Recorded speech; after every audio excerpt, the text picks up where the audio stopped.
Gigil na gigil talaga ako. Kaya labas yung lahat ng pangalan nyo makuha, demanda kayong lahat.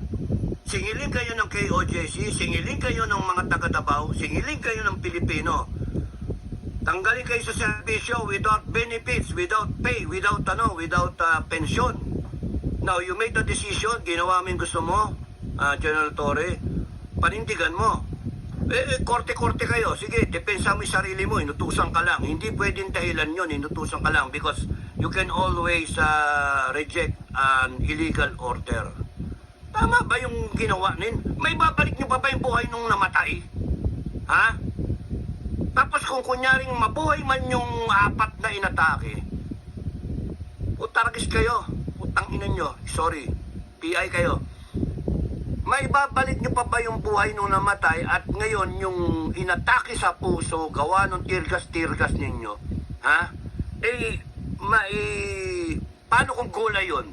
Paano kung naging gulay yun habang buhay? Mga walang iya kayo? Putang ina mga pulis kayo? Hayop kayo?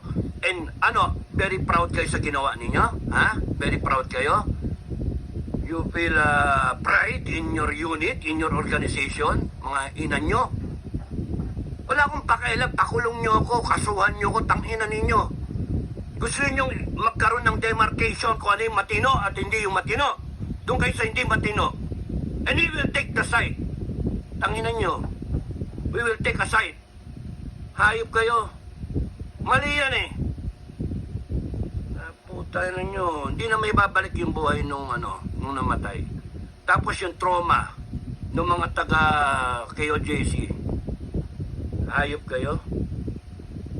Isang tao, 5 tao, gusto nyo ulihin. Mali pa yung papeles ninyo. Nasa Pasig yung tao, nandiyan kayo sa Davao. Anong elsewhere yung pinagsasabi ninyo? Hayop kayo? Gagamitan nyo ng excessive use of force? Tangang tarantado kayo. Yung holy ground yun. Holy ground. Ha?